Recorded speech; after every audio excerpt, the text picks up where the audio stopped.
Hello, and welcome.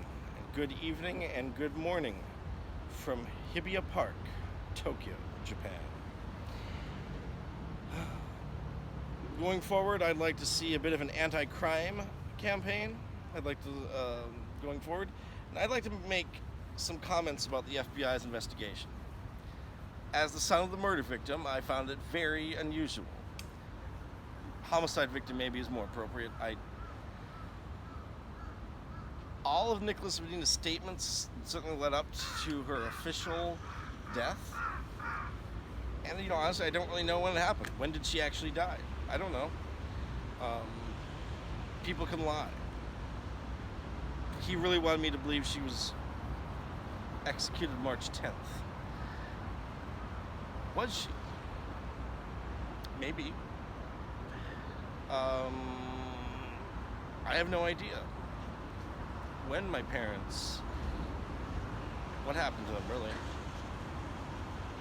Seemed fine to me, very healthy, doing well in life.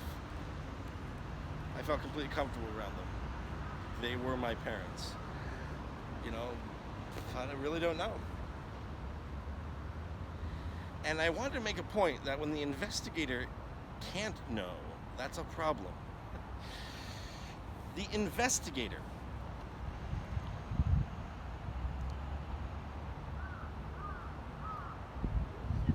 can't know the answers to the questions because, according to what he told me on January 16th, he has a secret clearance. So he cannot know, I don't think he has any authority to know what a looks like. I don't know what one looks like either. Shouldn't even know it exists officially, but these things get leaked, as you know. Nicholas Medina certainly leaked that, or made threatening statements combined with leaking to me. That it was maybe a home-built Corpus Christi version, a tool, which was used in Corpus Christi to kill my mother. The thing is, the investigator can't know. I'm not sure if the investigator would have been allowed to see the blueprints that could have been used to make a homemade version of a So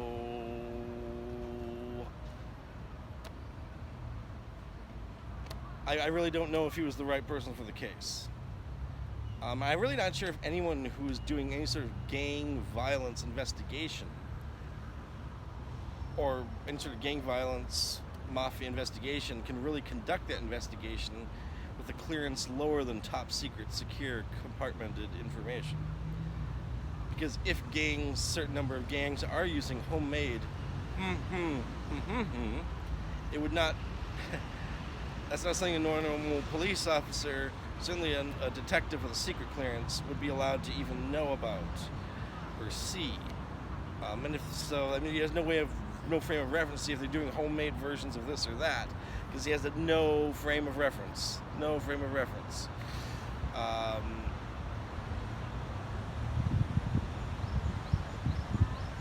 I don't have a frame of reference. I can't do an investigation on this. The most I can do is PR, publicity campaigns. That's all I can really do. And obviously I need to stay away from referring to a on a poster, considering I have no clearance, no security clearance, nothing. So that's just how it's going to be going. But yeah, I do kind of think the FBI may have bungled the hell out of this investigation. And I get the impression that the investigator, not only did he seem to lack the top secret, secure, compartmented information designation, so he would not have been authorized to get any information on any unusual activities that may have occurred in Corpus Christi ever. Additionally, he seemed to have a certain mentality where he believes he's a human lie detector. And I think that just simply does not fundamentally work in any sort of organized crime or gang violence investigation. By definition, organized crime is organized, and they can prepare cover stories, prepare their own witnesses, and potentially, as Nicholas Medina alleged, use currently classified materials in training programs for them to more effectively, conduct office work, of course, but also can more effectively lie to police investigators.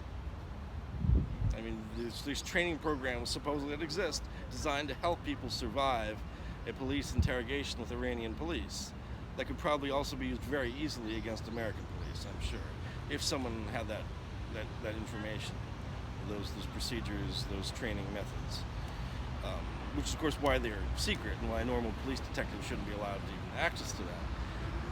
But to see if someone may be following those procedures, using those methods, you'd probably need to have, I assume, top secret secure compartmented information designation to know about materials in a criminal investigation. I don't know how serious my critique is. Not only am I not someone who's ever done the job Nicholas Medina once claimed to have done, I'm also not a person who's ever certainly done the criminal activities he's claimed to have done. I'm also not a person who has ever been a police detective. I've never done detective work, no law enforcement work. I've not done any of that. You could say I'm intelligence community adjacent because I have a master's degree in East Asian Studies, but I attended the Ohio State University, and I'll be frank, I didn't study Korean. And really, Professor Lerner, he clearly discusses national security issues, the Pueblo, but that's what he's written about. But I didn't study Korean. I was not preparing for a job in the Central Intelligence Agency. Didn't get a job there. Don't have an intelligence agency or intelligence community, what might I say, background. Nothing I have allows me to evaluate any of this information.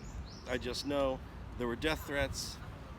Eventually a death certificate was issued. My mother was cremated without my wishes, despite me continuing to file homicide reports with the FBI, online tip forms with the FBI. The SEC finally was able to ensure I received the funds. I'm not sure what happened at the bank, but I do have the funds. Now, I'm able to get back on my feet. It's just, yes, I do think that probably anyone investigating gang violence, anyone investigating probably any criminal activity in Corpus Christi, Texas, needs to have the top secret secure compartment investigation. There might even be a good argument for expanding the role of FBI counterintelligence or of the CIA in gang violence investigations inside the United States. But that's a discussion Americans need to have. I'm a legal resident of Japan. I live in Japan. I've paid my taxes in Japan for many, many years now. For some years I was tax exempt, some years I wasn't. But I certainly pay sales tax like we all do. Going forward, I want to focus on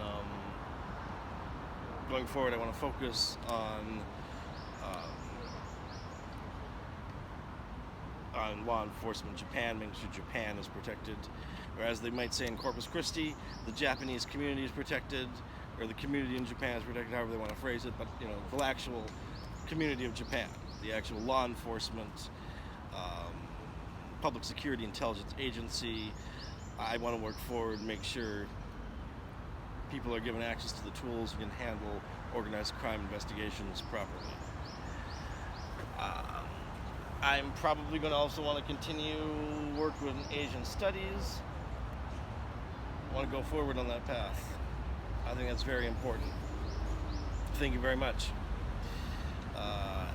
And I hope I can be a positive voice for Japan, a positive voice to protect Japan from organized crime, community members, quote unquote, and international drug trafficking threats. Thank you.